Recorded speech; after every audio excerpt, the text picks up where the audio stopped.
Je suis Cynthia Anison-Lorbert, fondatrice du cabinet Jurinova, spécialiste des professionnels du droit. Je suis consultante en transition professionnelle et career coach certifiée auprès des juristes. Et je suis aussi une maman, une épouse, une fille, une sœur, une tante, une amie et toujours et encore directrice juridique de ma société. Je vous accompagne dans l'évolution de votre carrière juridique.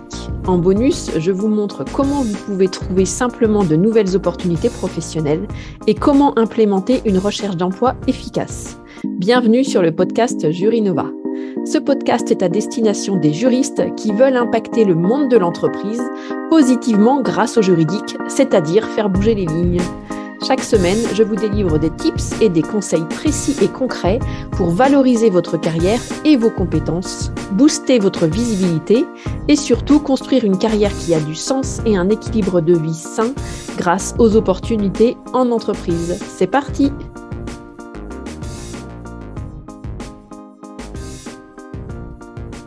Hello et bienvenue dans ce nouvel épisode de Jurinova Podcast. Cette semaine, j'ai le plaisir de lancer un nouveau format dans le podcast Jurinova, les interviews et témoignages des professionnels du droit, qui nous partagent avec plaisir et authenticité leur parcours et leur choix de carrière. Vous êtes nombreuses et nombreux parmi les juristes talentueuses et talentueux à me le demander. J'espère donc que ce nouveau format te plaira et t'apportera de l'inspiration pour ta propre évolution et tes propres choix de carrière. Si c'est le cas, je t'invite à laisser un commentaire et une note sur Apple Podcast. Cela m'aide à faire connaître le podcast et lui donner de la visibilité pour inspirer d'autres juristes également. Et j'ai le plaisir d'accueillir pour ce premier interview Delphine Bordier sur la thématique suivante de directrice juridique à LegalOps. Elle a répondu avec précision et clarté à 6 questions. Première question, pourquoi le podcast Tout droit, tout simple ? Et oui, Delphine Bordier est la créatrice du podcast Tout droit, tout simple, que je vous conseille vivement. Deuxième question, comment tu es arrivée à ce nouveau choix de carrière de LegalOps ? Troisième question, le lien entre LegalOps et Legal Design. Quatrième question, pour ceux qui sont intéressés et qui nous écoutent, comment peut-on bifurquer vers cette nouvelle fonction en entreprise, donc de directrice juridique à LegalOps ? Cinquième question, les 5 grandes missions du LegalOps. Sixième question, le salaire. Comment déterminer le niveau de salaire sur ce nouveau métier en cours de parcours professionnel quand on change de directrice juridique à LegalOps ? C'est parti, je t'emmène avec moi pour découvrir son parcours. Bonjour à tous, aujourd'hui j'ai le plaisir d'accueillir sur le podcast Jurinova Delphine Bordier, qui est l'hôte du podcast Tout droit, tout simple depuis déjà quelques années maintenant.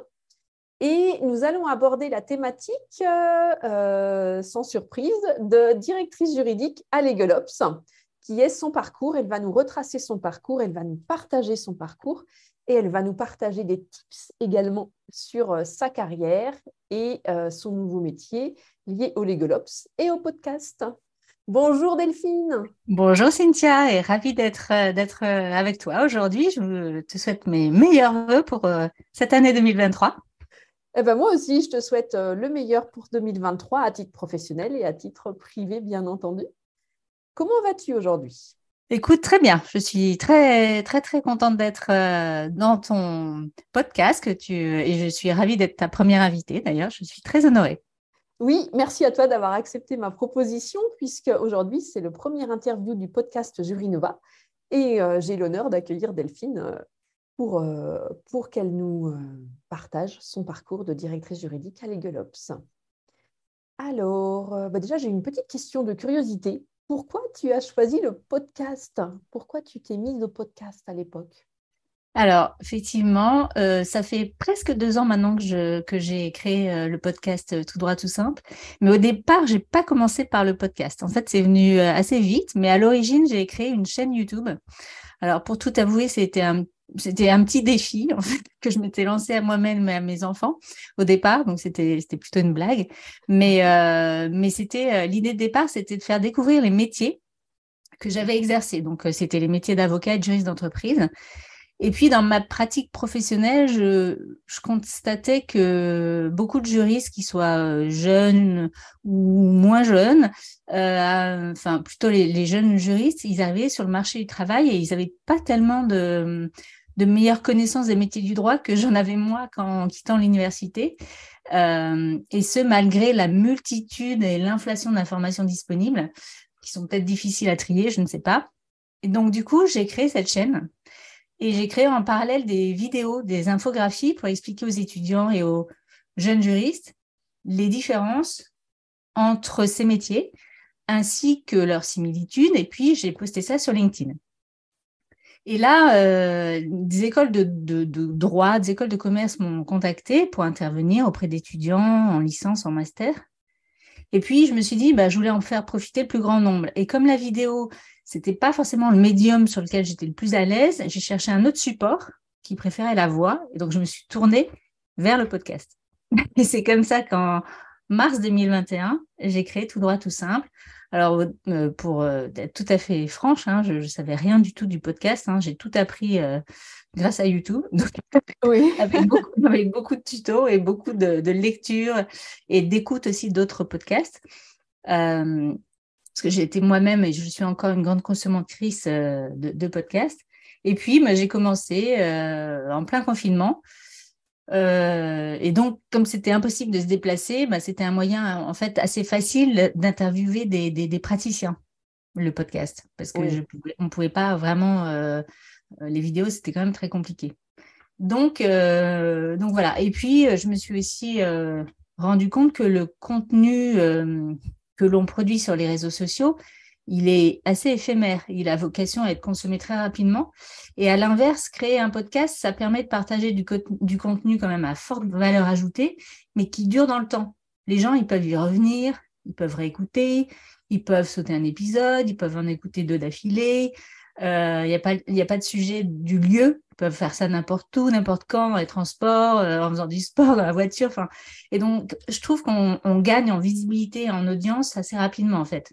Et on fait évidemment du marketing de soi en faisant ça, mais c'est un moyen, je trouve, assez intéressant pour ceux qui ne maîtrisent pas non plus tous les tips de la vidéo. Le podcast, ça se veut aussi très didactique.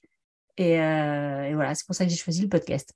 Alors, moi, ce que je souhaite avec Tout droit, tout simple, c'est vraiment que les juristes, quelle que soit leur seniorité, en fait, trouvent des réponses très concrètes à leurs questionnements sur les métiers du droit, les évolutions des métiers et les innovations juridiques. C'est vraiment les trois thèmes que je privilégie sur le podcast aujourd'hui. Oui, c'est les trois thèmes que tu vises. D'accord. Oui, parce Ouais. que j'avais écouté à l'époque, donc en 2021, au tout début, j'écoute régulièrement ton podcast qui fait partie de mes top 10. Tu avais fait toute une série sur les Legal Ops à l'époque. Oui, exactement. J'avais fait une C'est ça. série sur les legal design, sur le legal design et sur les legal ops.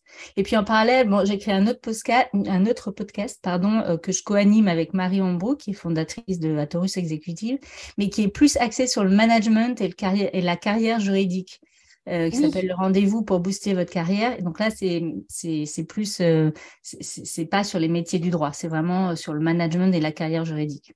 oui, voilà. Voilà. Oui, tout ce qui est Une autre connexe au thématique. Voilà. recrutement. Oui, voilà, et à Voilà. l'évolution au Mais management qui est pur. beaucoup moins, qui est un peu moins régulière que, Que tout que droit, Tout tout droit, tout simple. simple, voilà, qui est toutes les 2 semaines le mercredi. D'accord, ok. Donc, tu as deux podcasts à ton actif depuis mars 2021, tout droit, tout simple, et depuis l'année dernière, 2022, je crois l'été Ouais, 2022, c'est ça, rendez-vous pour booster votre carrière avec le cabinet de recrutement Atorus Executive. exactement. Ouais. Très bien. Écoute, je te remercie pour cette présentation et je rajouterais que ce podcast est un média également pour créer du lien beaucoup plus facile avec l'audience, avec la personne qui écoute, puisqu'elle est seule avec son écoute. Et c'est vraiment très agréable. Ça permet vraiment d'apprendre, je dirais, et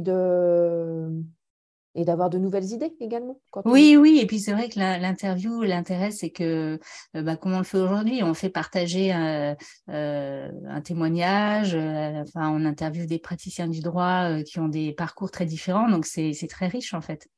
Oui, tout à fait. C'est enrichissant à tout point de vue. Allô.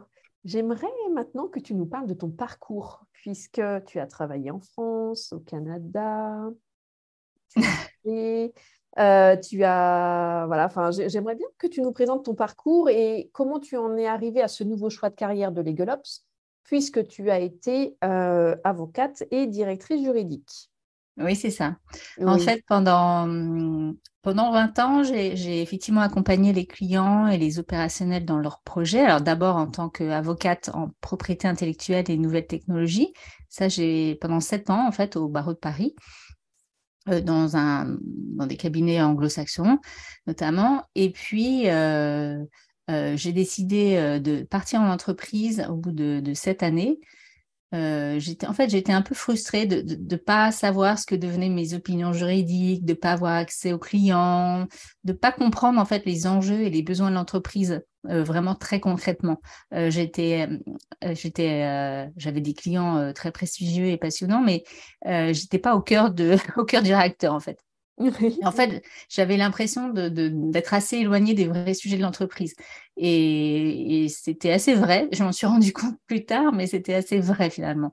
Et donc, j'ai décidé de partir en entreprise. J'ai d'abord été responsable juridique, puis directrice juridique dans des sociétés internationales toujours. D'abord spécialisée dans la chimie.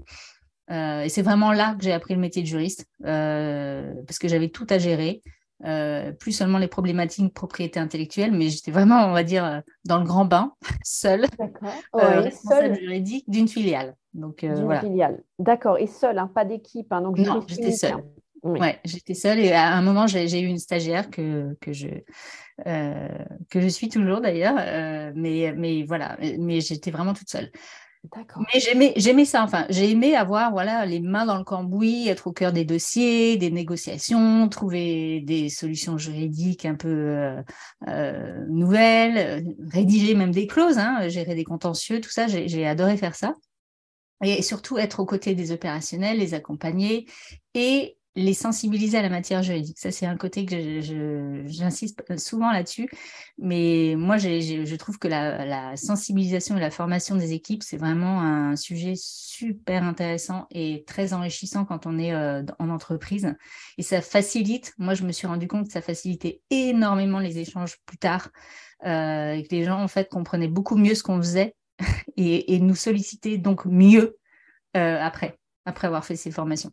Oui, et par Euh, anticipation, bien souvent, une fois ouais, qu'ils sont familiers de notre manière de fonctionner, de ce qu'on peut apporter, ils viennent vers nous par anticipation et non plus à la fin du dossier ou quand le dossier est déjà exactement. là. On n'est Oui, plus l'urgentiste tout le temps, et ça change beaucoup les relations en fait.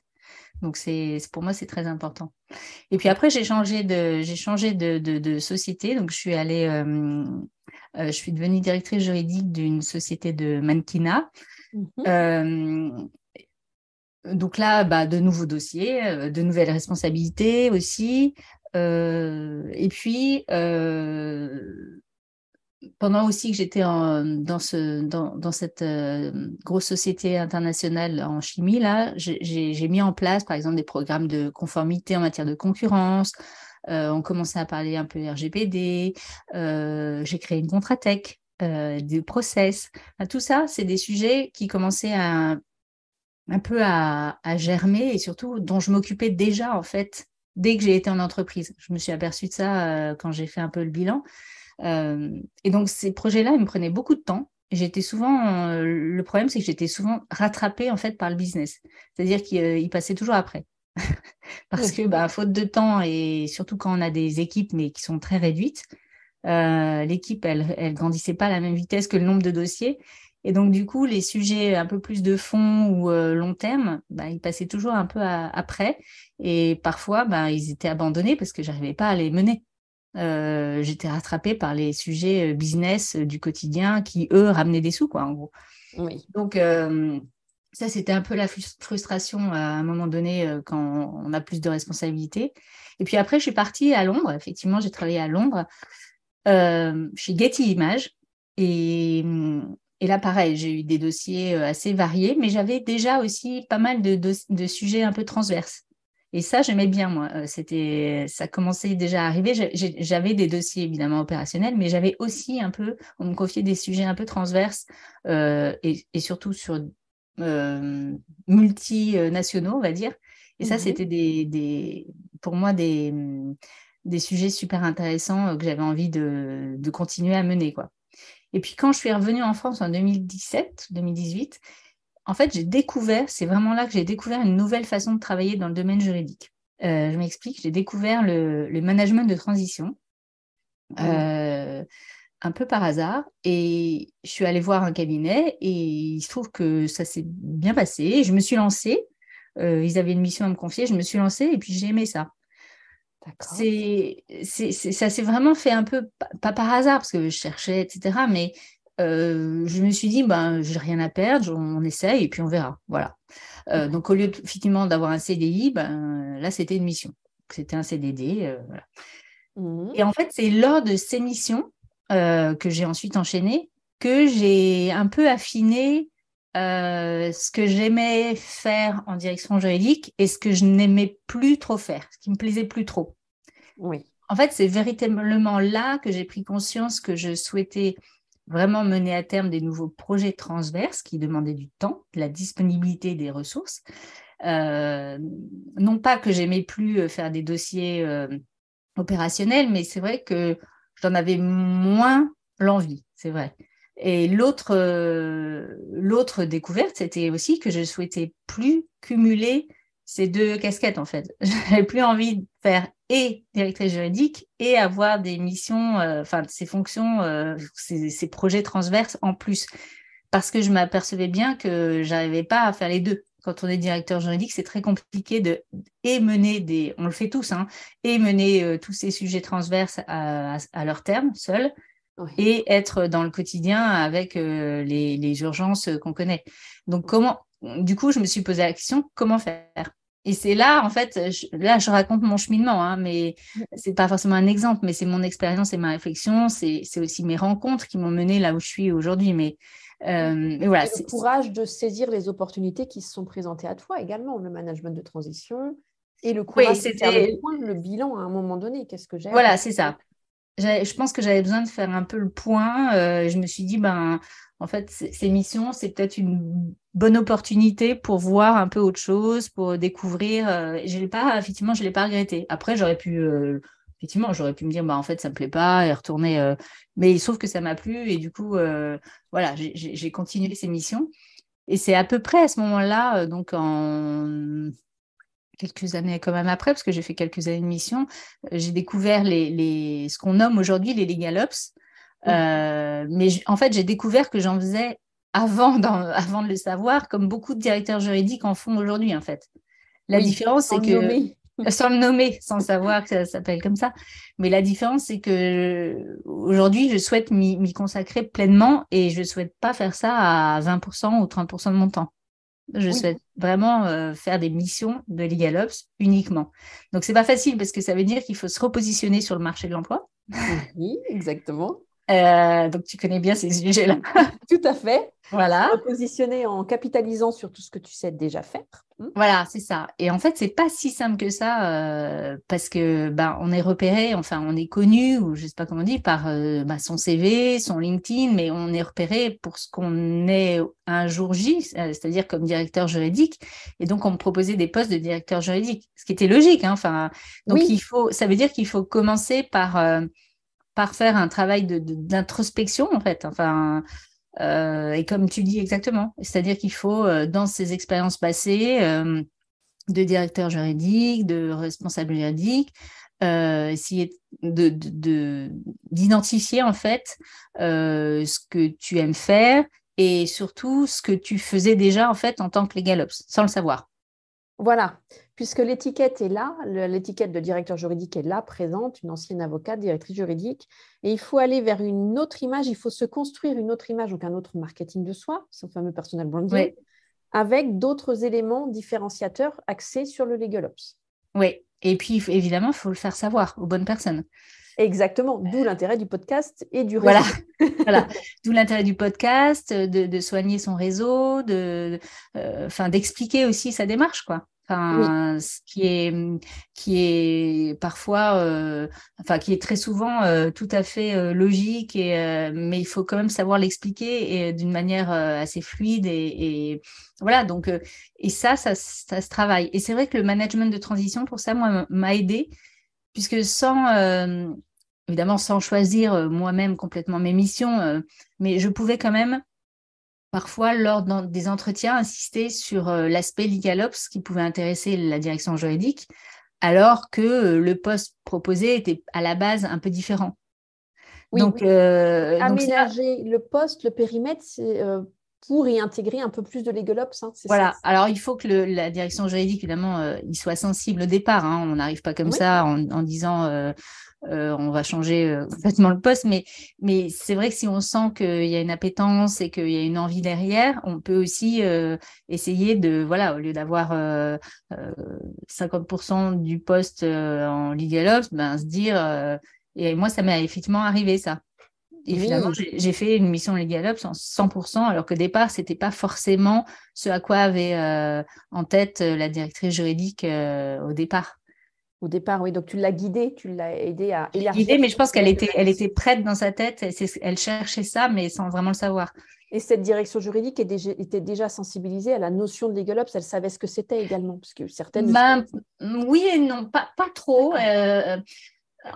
Je pense qu'elle avait des notions assez floues. Enfin, en tout cas, mais elle mettait pas forcément un mot. Elle mettait pas le mot LegalOps dessus. Dessus, oui. Voilà. Parce que D'accord. c'est vrai que LegalOps, on entend ce terme, mais il y a aussi beaucoup Oui. d'autres termes utilisés dans des Ben, sociétés assez différentes. justement, c'est vrai, c'est la question suivante que je voulais t'apporter.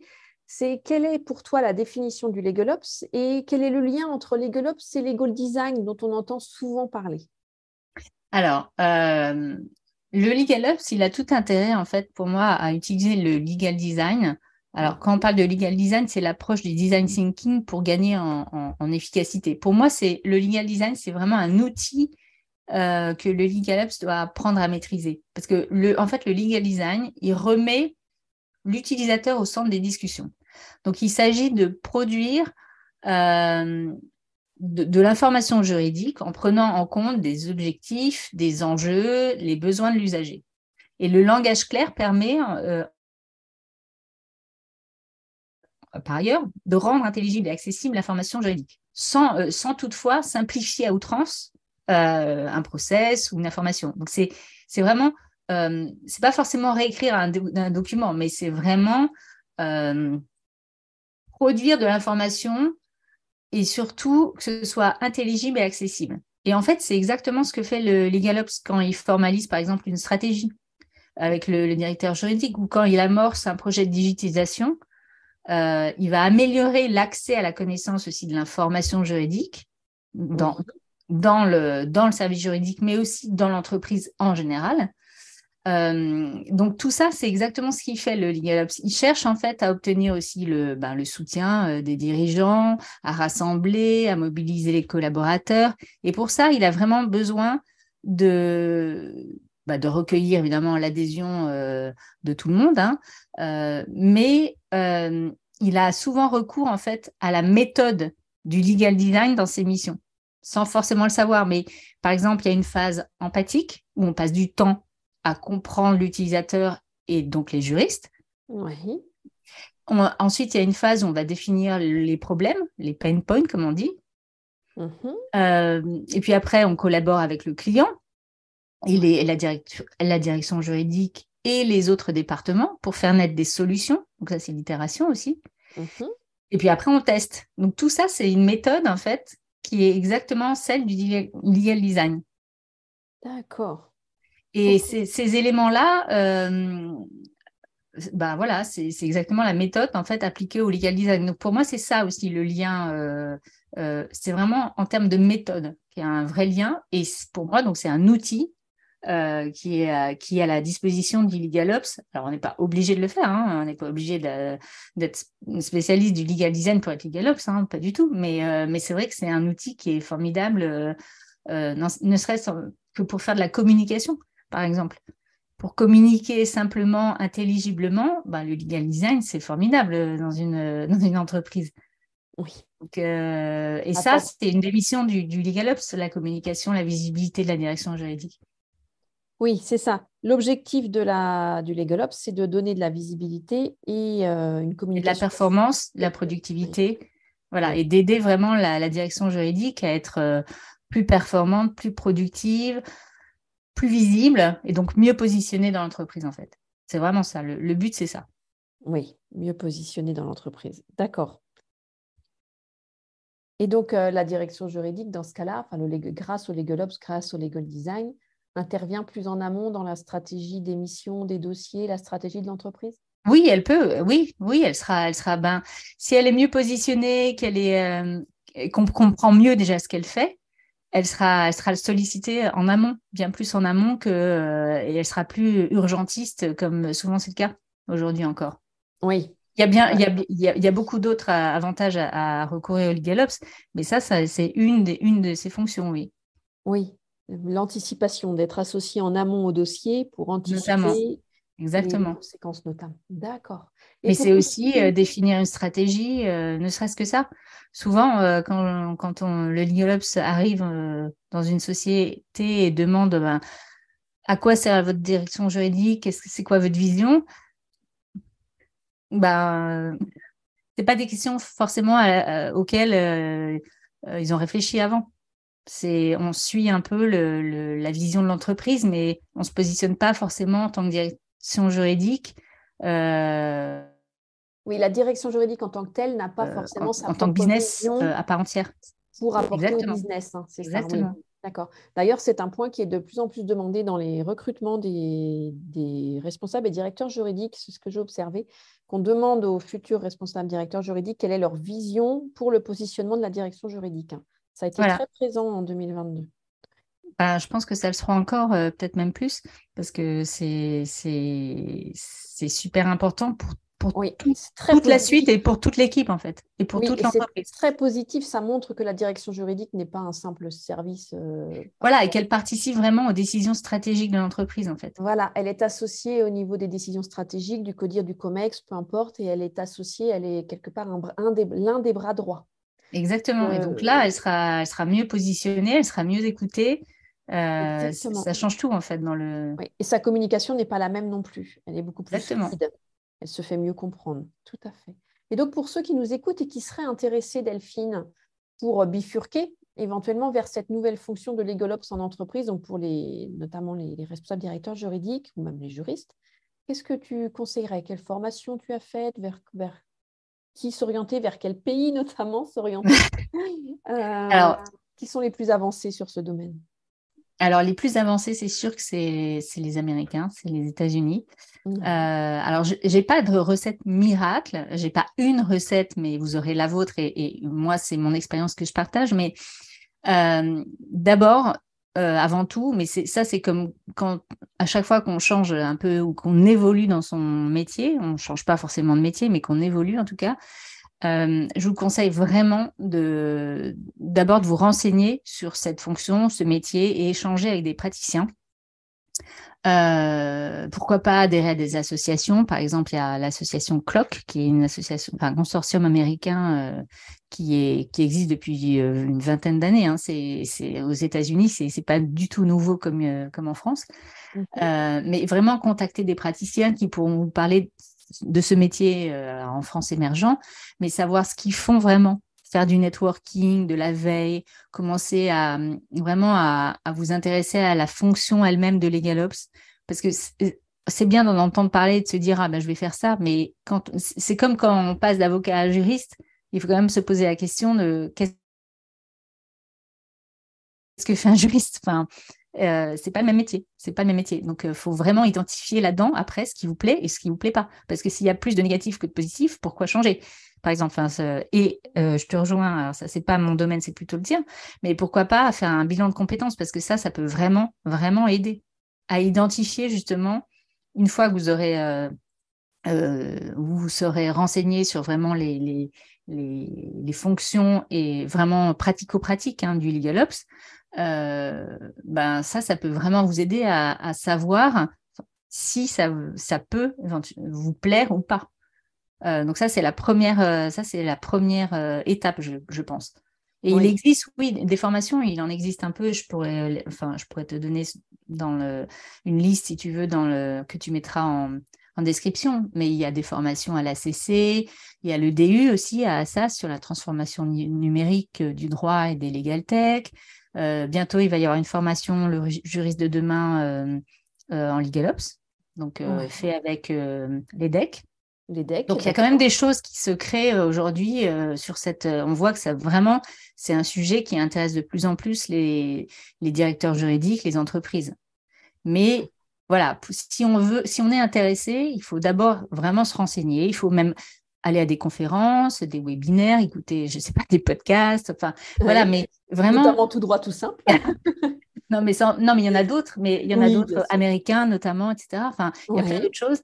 Mais c'est vrai que même s'il n'y a pas aujourd'hui de formation spécifique ou de certification encore aujourd'hui pour devenir LegalOps, on peut devenir LegalOps en ayant fait du droit, des ressources humaines, de l'audit, de la finance, en étant ingénieur. Enfin, c'est pas forcément une fonction qui est réservée aux juristes. Enfin, et Oui. même quand il y a une équipe, quand les entreprises ont la chance d'avoir une équipe LegalOps, qui est encore très rare en France, et ben, ils ont des profils très variés au contraire. Donc, ils peuvent avoir un ingénieur, un designer, voilà. Donc, c'est ça aussi la richesse, c'est que.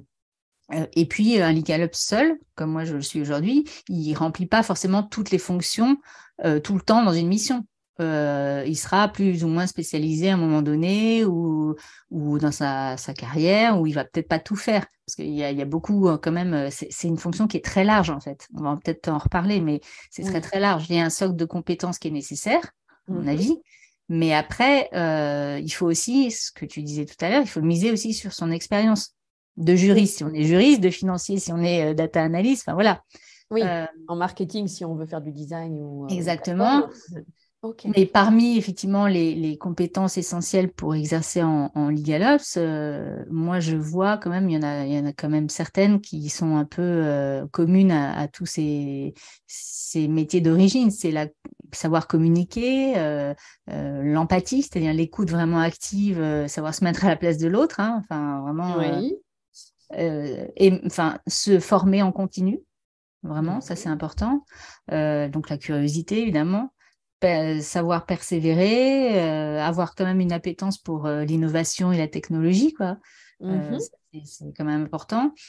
Il y a autre chose qui est quand même assez important. Moi, je l'ai appris, alors un peu en autodidacte, mais c'est la gestion de projet. Parce Oui. que bah, forcément, quand on est LegalOps, enfin pas forcément, mais très souvent quand même, on a des projets à gérer. Enfin, surtout quand on travaille en mission, on a des projets à gérer et il faut quand même avoir des bases solides pour gérer un projet. On ne s'improvise pas complètement. Mhm. Et puis, alors, moi, je trouve que comprendre la façon de travailler des juristes, c'est un atout, mais après, c'est pas forcément.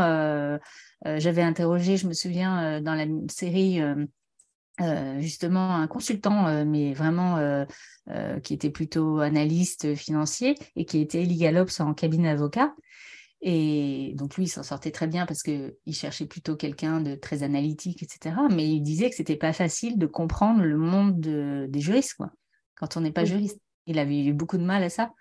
Donc c'est vrai que c'est un milieu, mais comme tous les autres, j'allais dire. Enfin, on a notre jargon, on a nos méthodes, nos process. Donc c'est vrai que c'est facilité quand on est juriste peut-être.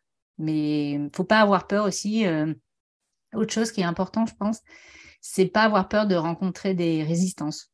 Parce que vous en aurez toujours, en fait, des résistances au changement. Oui. Parfois, elles sont tenaces et ça, vous en aurez toujours. Donc ça, faut pas avoir peur de ça. Oui, ça Et fait puis, partie bah, faut être de l'enjeu. motivé et voilà, je pense que c'est la meilleure, la meilleure méthode, ouais, c'est d'être vraiment très motivé. Mais pour ça, il faut vraiment, enfin, si je devais résumer, c'est aller à la rencontre de professionnels du secteur. Donc, ça peut Oui. être LinkedIn, des salons professionnels, des séminaires, se former. Donc, ça peut être des MOOC sur les outils digitaux, la gestion de projet, le legal design, le design thinking.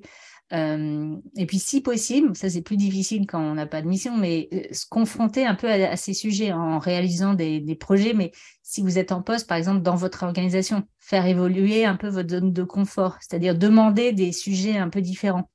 Oui, ou les introduire soi-même, les proposer Voilà, soi-même. ou être force de Voilà. proposition. Alors, alors, Voir sa c'est difficile. communication aussi. Oui, Sur oui, un mais c'est vrai que dossier, c'est, présenter différemment les choses, tester une manière de communiquer différente. voilà, ça peut être ça.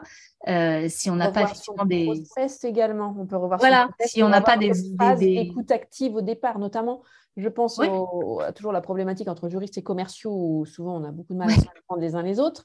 D'abord, commencer par un entretien avec le commercial pour bien recueillir son besoin. Où est son besoin? Est-ce qu'il a réellement besoin du juridique? Parce que parfois, on se rend compte exactement, que le juridique, soit il est prévenu trop tard, soit il n'a rien à faire dans la boucle non plus des échanges. Donc, exactement. il est important d'être à cette écoute pour bien cerner l'enjeu au départ et ensuite communiquer d'une autre manière. Voilà. Et donc ça, vous pouvez le faire déjà si vous êtes en poste. Alors, je dis pas que c'est simple, hein. Il faut aussi parfois un peu pousser, être un peu Oui, persévérant, mais ça peut, vous pouvez commencer comme ça. Alors, c'est pas toujours facile et parfois, vous allez avoir au début un peu deux casquettes, mais ça peut aussi, ces deux casquettes-là, elles peuvent, au lieu d'être 80-20, ça peut à un moment donné glisser vers 50-50 et puis après ça s'installe et puis voilà, donc c'est aussi ça, c'est aussi essayer de faire vous-même, enfin de créer un peu votre poste si vous le oui, pouvez. Je dis pas que c'est simple, hein, mais, d'élargir son poste pour aller vers d'autres missions, pour intégrer quelques exactement. missions de LegalOps. Oui, tout à Ouais. fait.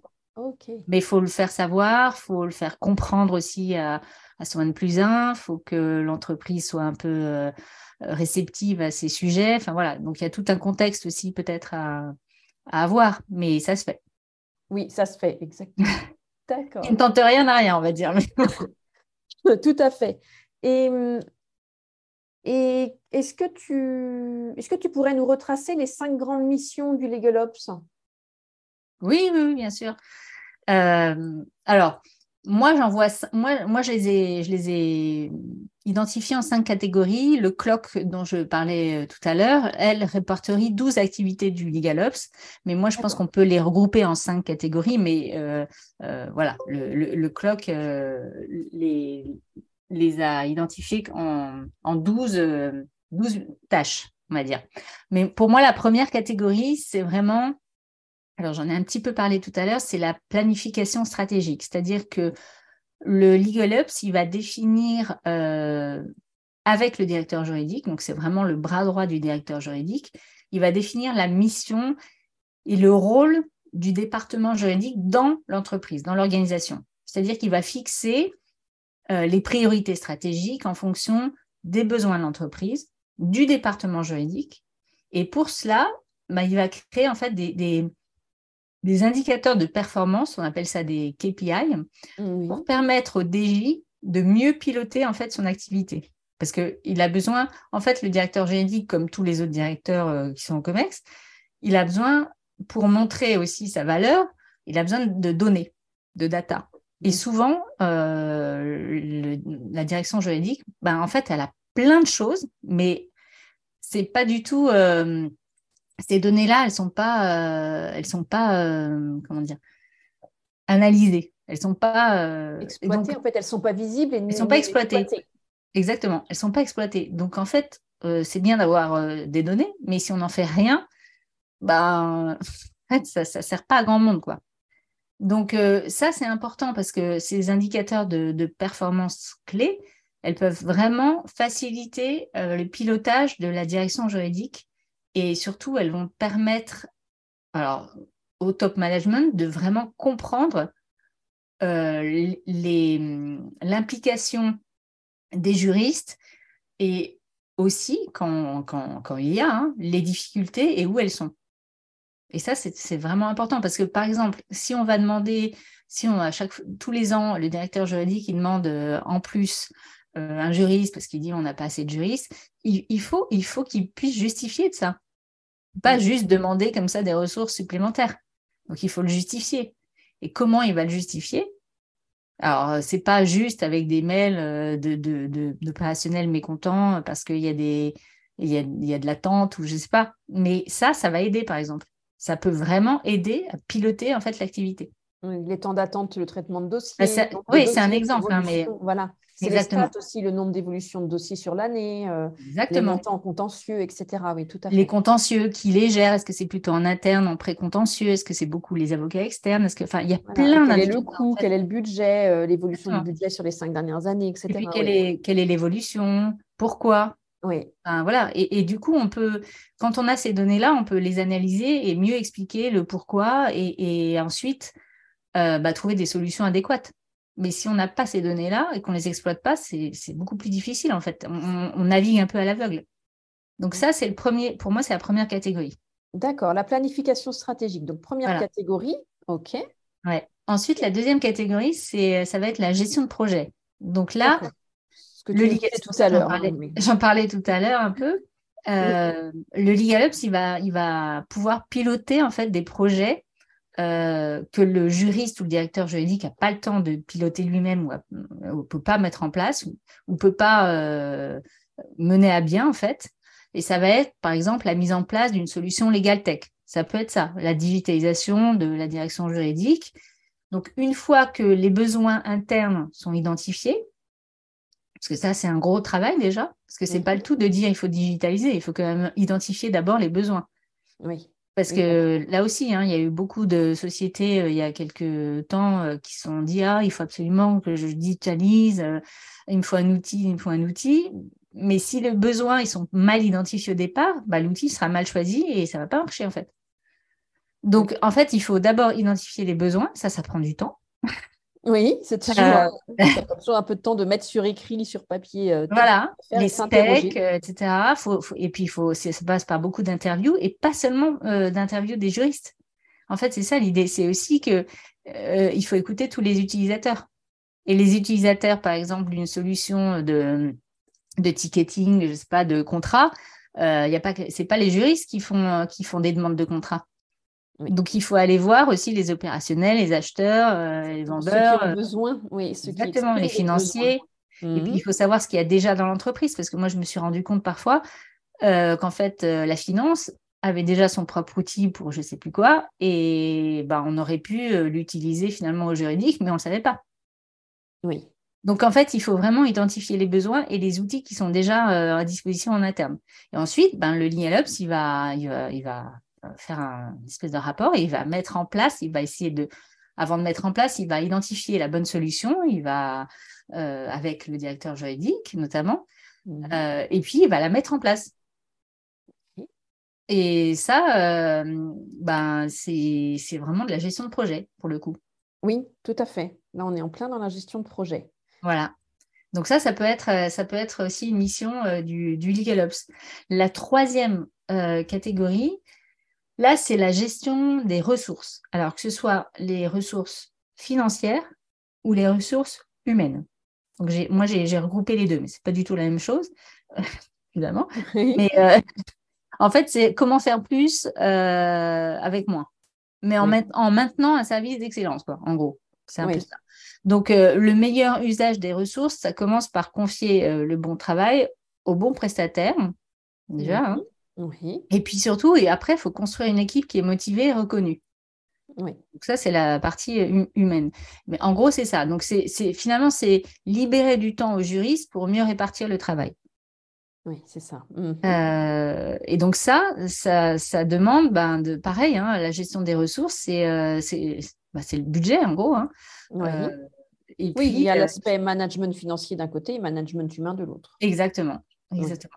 Et le management humain, il est pas à négliger du tout. Alors bien sûr, il y a les RH hein, qui sont là, hein, mais le Legal Ops, il peut aussi être un bon appui pour les ressources humaines, qui n'a pas forcément le temps aussi pour tout le monde, hein, enfin, clairement. oui, puis c'est Euh, lui qui va définir les périmètres de poste, les fiches de poste, les missions, exactement, quelles exactement. compétences sont nécessaires en amont. Et le directeur juridique, lui, comme il connaît son équipe, il va pouvoir vraiment aider le Dialops à naviguer un peu et à voir où sont les sujets, s'il y en a, dans l'équipe. Donc ça, Oui, c'est super important. Hmm. Donc ça, c'est la gestion des ressources. D'accord. Ok, la gestion des ressources donc financières et humaines. Voilà. Troisième catégorie. Ok, donc on a vu la planification stratégique, la gestion de projet, la gestion des ressources financières et des ressources humaines. Donc il nous reste Voilà, la quatrième et cinquième mission. c'est ça. Alors la quatrième catégorie, c'est plutôt la gestion des connaissances et de l'information. C'est ce qu'on appelle le knowledge management. Oui. Donc là, voilà. Donc là, le Legal Ops, il va plutôt favoriser la diffusion de la culture juridique et la mise en commun du savoir juridique, ce qui permet en fait de décloisonner en fait les silos dans l'entreprise. Et pour ça, il dispose par exemple d'outils collaboratifs comme ça peut être des réseaux sociaux d'entreprise, les plateformes de partage de documents, ça peut être créer un intranet ou un espace commun d'information, mais que pour la direction juridique, puis après pour l'agrandir à d'autres services. Voilà, tout ce qui permet en fait de capitaliser les connaissances juridiques pour la direction juridique et pour l'entreprise. C'est pas que pour la direction juridique. Oui.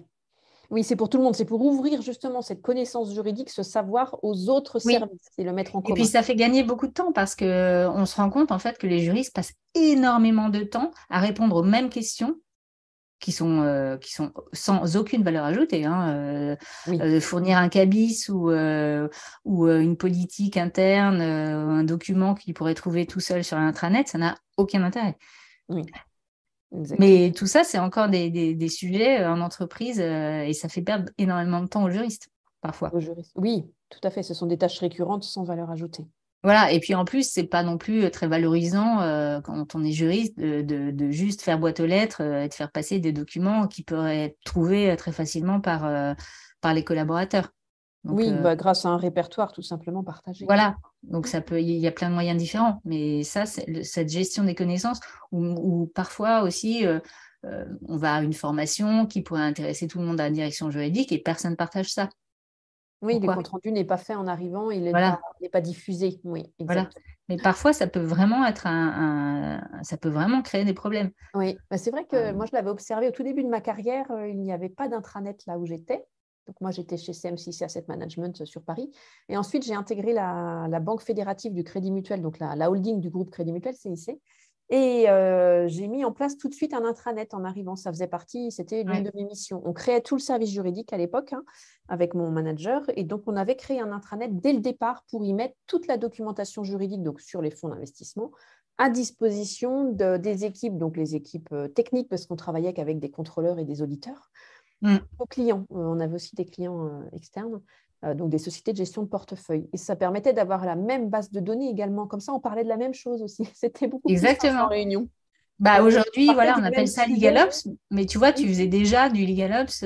Mais c'est pour ça que je disais tout à l'heure, en fait, tous les directeurs juridiques font plus ou moins le du fond. LegalOps, sauf Oui. qu'ils n'ont plus le temps. Aujourd'hui, ils ne peuvent pas avoir 50% de leur temps en LegalOps et 100% Oui. de leur Et temps puis, dans le à un moment business. donné, quand il y a une inflation de documents, on a besoin de l'IT pour développer des outils beaucoup plus conséquents. Exactement. Donc, il faut des Plus jours hommes, il faut performant. des budgets, etc., etc.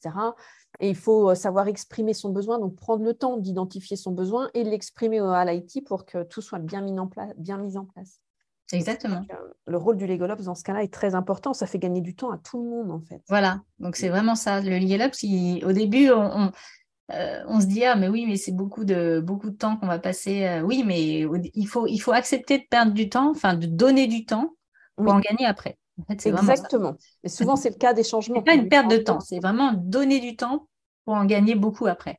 Exactement. Et c'est comme ça qu'on arrive à faire passer la notion de changement et de motiver les équipes. Tout à fait, exactement. Et Et donc, alors, la la cinquième cinquième, catégorie. Oui. voilà, la cinquième catégorie, là, c'est vraiment la communication et la visibilité.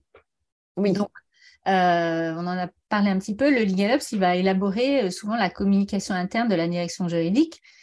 Et donc, celle-ci va devenir plus visible et donc elle va devenir mieux positionnée dans l'entreprise. Par exemple, il peut créer, on l'a dit, un intranet juridique ou une newsletter mensuelle Oui. ou même des petits quiz. Ça peut être sous forme même un peu humoristique, hein. Il y a des sociétés qui sont très créatrices, hein, Mhm.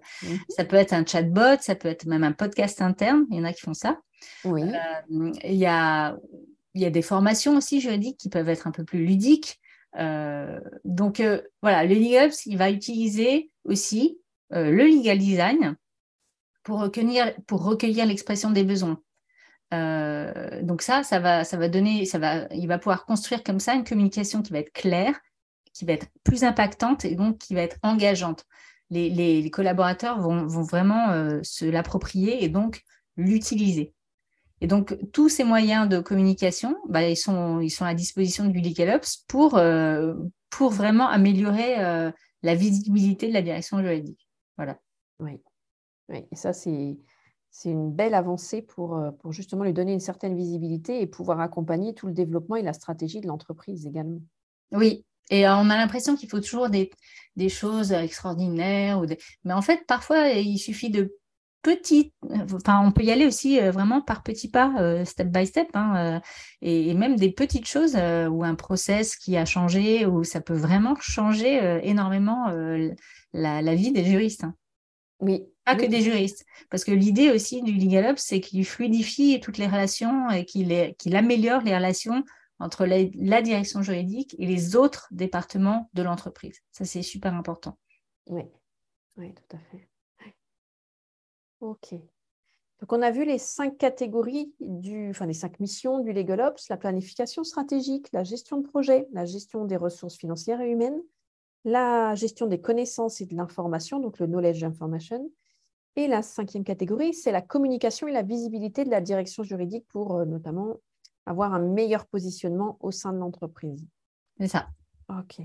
Et donc, j'ai encore une dernière question, la question qu'on aborde très peu en France, hein, qui est beaucoup plus récurrente et facile à aborder dans d'autres pays, c'est le salaire. Comment déterminer le niveau de salaire sur ce nouveau métier? Puisqu'on n'a pas forcément de grille, hein. Michael Page, dans ce qu'il publie, ne publie rien sur le métier de LegalOps. Ouais. Autant la compliance est valorisée de plus en plus et distinguée du métier du juridique pur. Mais le LegalOps, on ne le voit pas trop apparaître. Alors, comment faire dans ce cas-là? Comment valoriser sa seniorité dans ce cas-là pour se positionner? Alors, c'est vrai qu'il faudrait plutôt poser la question à un chasseur de tête, mais parce qu'effectivement, il y a peu d'informations publiques à ce jour. Mais en fait, c'est exactement ce que tu dis, c'est que ça va beaucoup aussi dépendre de votre niveau de seniorité dans un premier temps. Ouais. Mais on peut quand même un peu, moi je pense, se calquer sur la rémunération d'un juriste droit des affaires ou d'un directeur juridique si le LegalOps justifie d'une expérience solide et qu'il a, par exemple, mené des projets en direction juridique.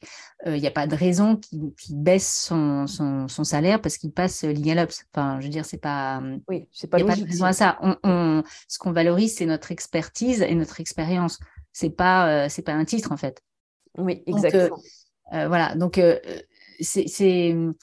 c'est pas rare pour un juriste de réaliser effectivement parfois ce qu'on a dit, hein, des missions de LegalOps en plus de son travail quotidien, hein, au début. Mais dans ce cas-là, il faudra bien délimiter le temps consacré aux tâches. Hein, et ça ne veut pas dire, effectivement, même s'il a 2 casquettes, qu'il va cumuler les rémunérations. Ça, c'est bien évidemment. mais moi, je pense que en fait, c'est vraiment à vous de la déterminer. Moi, je vous conseille de vraiment miser sur vos expériences passées. Faut pas dévaloriser vos acquis. Hein, et ça, c'est un coach comme toi qui le dira mieux que moi. Exactement. Mais vraiment, c'est pas parce que vous avez plus le titre de juriste ou de directeur juridique que cela vous empêche d'avancer et de valoriser vos compétences. Hein. Pas Exactement. du tout. Il y a une valeur de marché. Elle est là, même si aujourd'hui, il n'y a pas de chiffre, et elle doit être prise en compte comme toutes les autres. Donc, il faut être droit dans ses bottes, moi, je pense, et pouvoir justifier de sa rémunération. Alors, parfois, de manière factuelle, hein, effectivement, on peut vous demander parfois vos bulletins de salaire, donc il faut être prêt à le faire, ça, il n'y a pas de problème.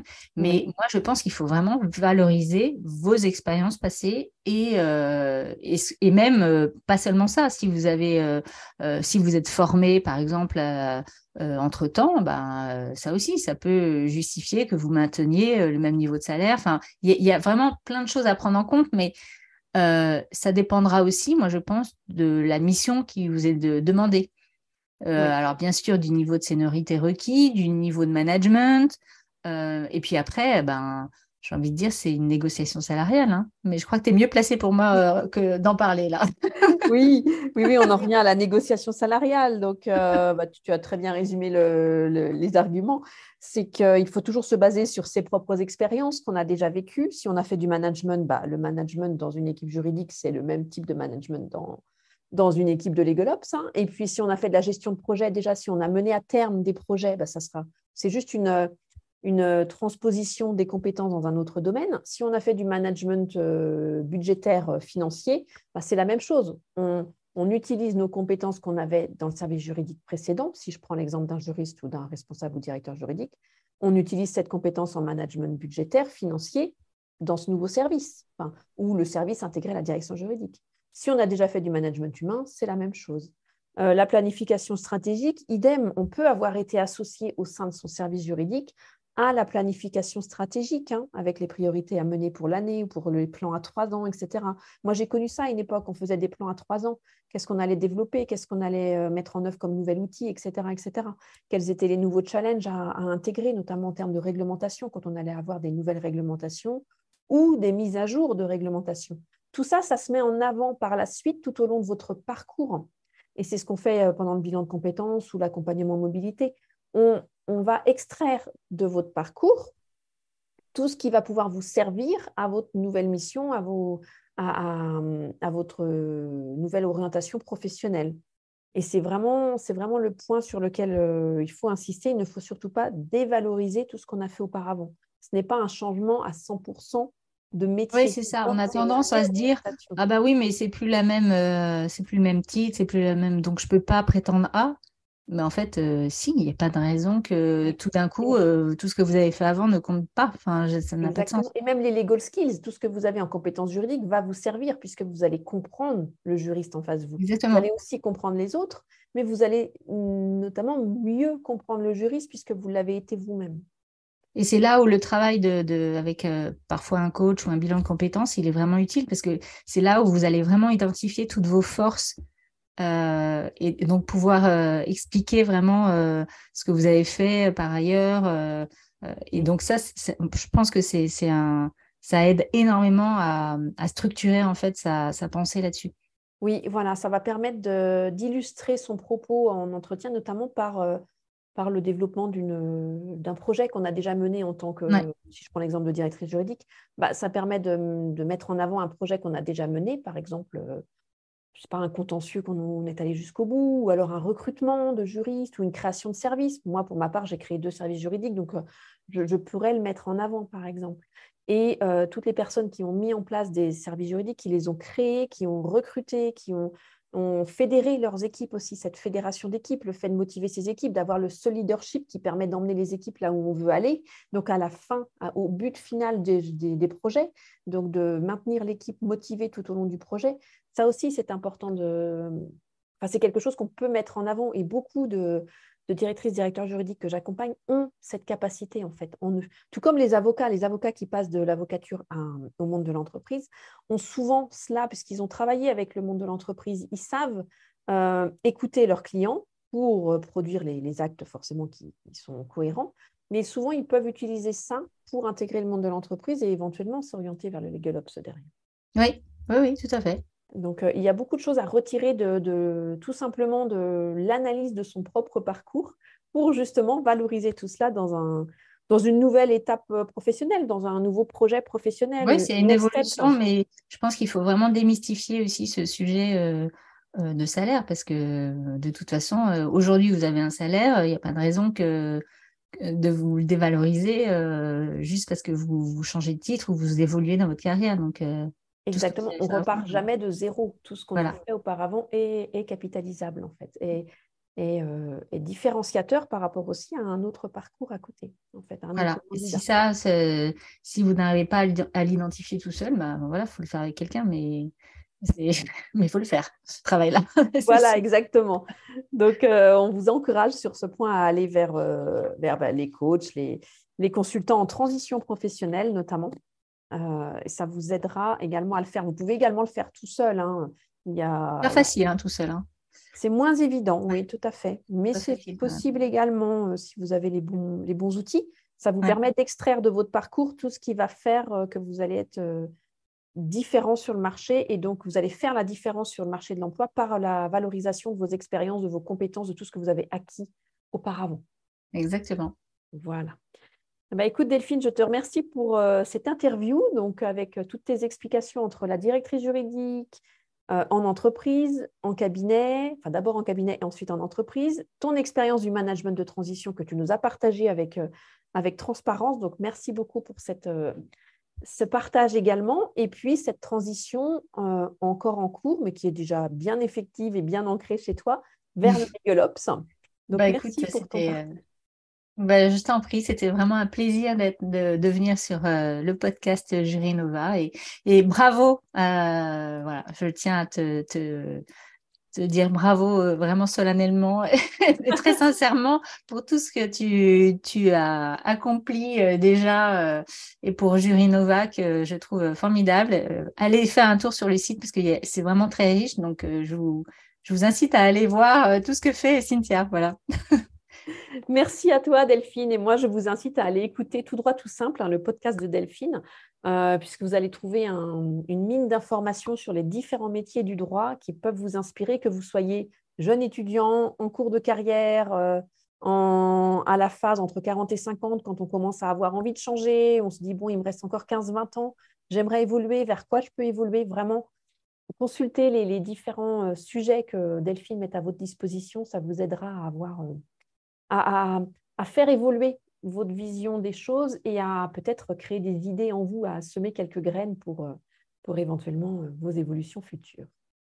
Merci Écoute, Delphine. un grand merci et puis longue vie à Jury Nova et à très bientôt. Merci Delphine, à très bientôt. Nous nous sommes posé les 6 questions suivantes tout au long de l'épisode et Delphine nous a apporté des réponses précises et claires. Première question, pourquoi le podcast? Deuxième question, comment tu es arrivé à ce nouveau choix de carrière, Legal Ops? Troisième question, le lien entre Legal Ops et Legal Design. Quatrième question, pour ceux qui sont intéressés, comment peut-on bifurquer vers cette nouvelle fonction en entreprise? Cinquième question, les 5 grandes missions du Legal Ops. Et la 6e qui porte sur le salaire, comment déterminer le niveau de salaire sur ce nouveau métier? Quelle est la question qui t'a le plus interpellé? Quels sont les tips et les conseils qui t'aident le plus? N'hésite pas à me répondre soit en mettant un commentaire sur Apple Podcast, soit en m'envoyant un petit mail ou en commentant sur LinkedIn aussi également, sous le post propre à cet épisode, ou sur Instagram, sous le post également propre à cet épisode. Je t'y invite bien avec beaucoup, beaucoup de plaisir. En conclusion, la reconversion partielle vers un métier connexe au droit, est-ce une piste que tu explores? Puisqu'ici, Delphine nous a bien exposé son parcours professionnel, ses choix de carrière, pour passer de directrice juridique à Legal Ops. Donc, c'est une reconversion partielle vers un métier connexe au droit. Elle s'est servie de toutes ses compétences acquises en qualité de directrice juridique, de la vision et de la stratégie des directions juridiques innovantes, pour justement aller vers ce métier de Legal Ops. Et si oui, si c'est le cas pour toi, si tu envisages une reconversion partielle, je te conseille pour aller plus loin dans ta réflexion et ton introspection, dans un premier temps, de lister tes compétences de manière globale, d'accord? Puis de lister tes centres d'intérêt qui ne te demandent aucun effort, c'est-à-dire ceux qui relèvent du plaisir, voire de la passion, des sujets auxquels tu t'intéresses, mais facilement, sans aucun effort, tu t'en rends même pas compte parfois. Et enfin, pose-toi la question de ta contribution à ton échelle. Qu'aimes-tu offrir aux autres, aux entreprises, à ton équipe, à tes clients, à tes fournisseurs? Que proposes-tu? D'accord? Qu'aimes-tu proposer?